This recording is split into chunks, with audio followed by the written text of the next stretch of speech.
Hi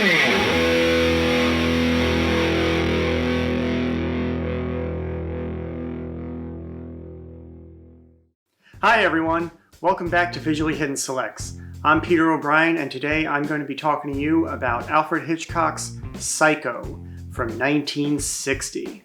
I love this film. The film is based on a book by Robert Bloch. The book is a work of fiction, but it is based loosely and sort of coincidentally on an actual series of events that took place in Wisconsin in the 1950s with a man named Ed Gein. The events surrounding Ed Gein's story were also the inspiration for the Texas Chainsaw Massacre and Silence of the Lambs. The film takes place in December of 1959, so technically this is a Christmas film. The film follows a character named Marion Crane who basically embezzles a large sum of money from her job to help out her financially troubled boyfriend. And on her way to help him, she travels all the way up to Fairvale, California, but along the way, she runs into some trouble, and then she meets Norman. Sweet Norman, who's so good to his mother. Hitchcock was motivated to make the film Psycho after seeing a number of low-budget B movies that were being tremendously successful at the box office. And he felt that if somebody more experienced could make a low-budget film very well, it could potentially be incredibly successful at the box office. And he was not wrong. This film had a budget of around $880,000, so under $1 million.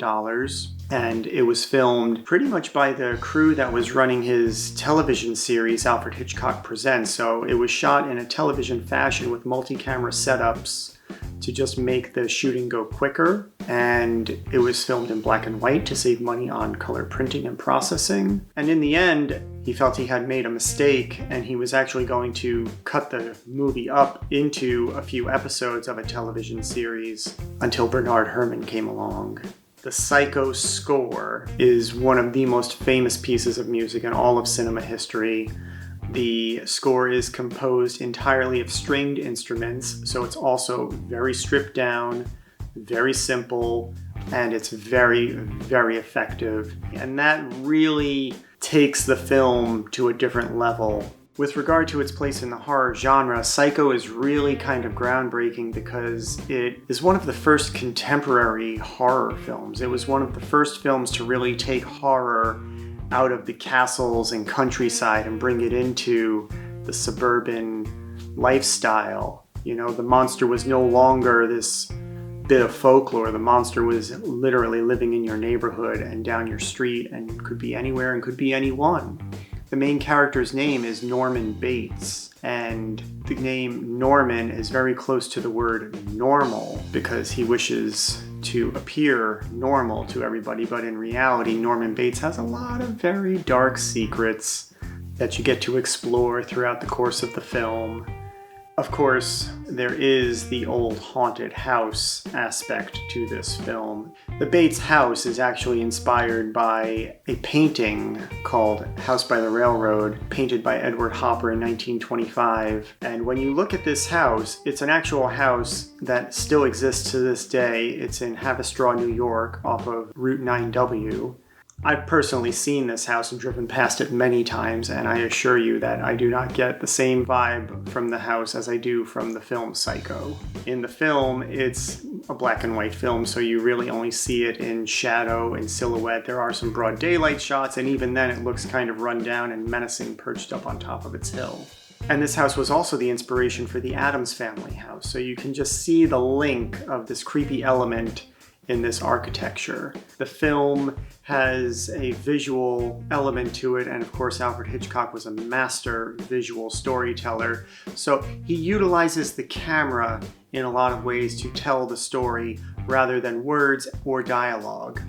He'll use the camera as an audience point of view, and he'll show you things that maybe need to be seen, maybe they don't need to be seen, and in this way he's kind of playing with the audience. He's giving them all of the information to lead them down this story that only he has the answers to. And that's part of the suspense that he builds. And even the film being shot in black and white is sort of significant from a visual standpoint. Had it been done in color, I don't know that it would have been as effective because, again, it's almost a throwback to the classic horror films of the time, but it also presents the world in a black and white view, but with this fantastic grayscale that allows certain things to be seen and certain things to not be seen, and certain things to be seen in only certain light, which is another theme of the film. It was a blockbuster, and part of that is because Alfred Hitchcock didn't want anybody admitted to the film after the screening had started. Prior to this film, movie houses would just run movies all day long, and you can buy your ticket and go right in, and you can just sit through the movie until the point when you walked in began, and you would leave. Alfred Hitchcock wanted to prevent that kind of come-and-go culture of cinema going, because he didn't want people walking into the middle of the movie, because there are a lot of twists and a lot of turns in this story. This film was really significant in establishing start times, advanced theater tickets, and regulating ticket sales as well as attendance.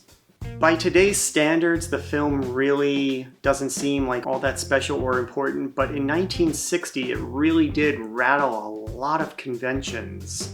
For example, this is the first film to show a toilet and to show a toilet flushing, because that was not allowed according to the FCC prior to this film.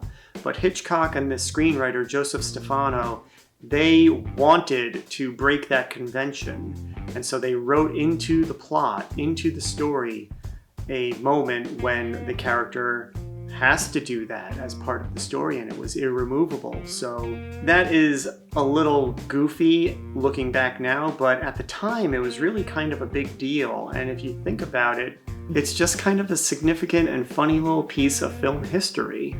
I had been aware of this film for a long time because, again, it's so ingrained in our culture and so ingrained in our pop culture. There are many references to it. My favorite is probably in the Mel Brooks film High Anxiety, which is its own cinematic love letter to the genre of Alfred Hitchcock. But the first Hitchcock film I ever saw was The Birds, and I was about 10 years old when I saw The Birds. And after that, I kind of became aware of Alfred Hitchcock, and I really wanted to see Psycho because the name itself it sounded exciting. It sounded like a fun movie. And I was very into horror films, so I knew this was a classic in the genre. I really wanted to see it, and I was probably like 11 or 12 years old the first time I saw this film, and it remains one of my top 10 favorite to this very sentence, because I just get endless amounts of pleasure from watching this movie over and over again at 4 a.m. The visual elements, the cinematography, the way the camera is used to tell the story itself, and the performances are really fantastic. My favorite part of Psycho is about 2 or so scenes before the shower scene, when Norman Bates is sitting in his back parlor with Marion Crane just talking.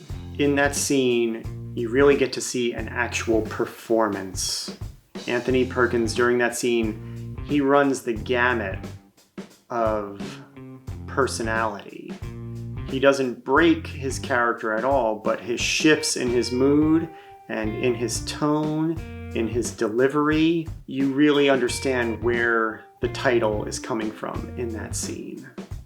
Part of the legacy, of course, is that the story continues in Psycho 2 and Psycho 3 and Psycho 4 and the Bates Motel television series and the not-so-great shot-for-shot remake of the late 90s. This is really ground zero for contemporary horror. So that's it for Psycho. Again, if you haven't seen it, I strongly encourage you to check it out. If you have seen it, leave us a comment. Let us know what you think. Until next time. See ya.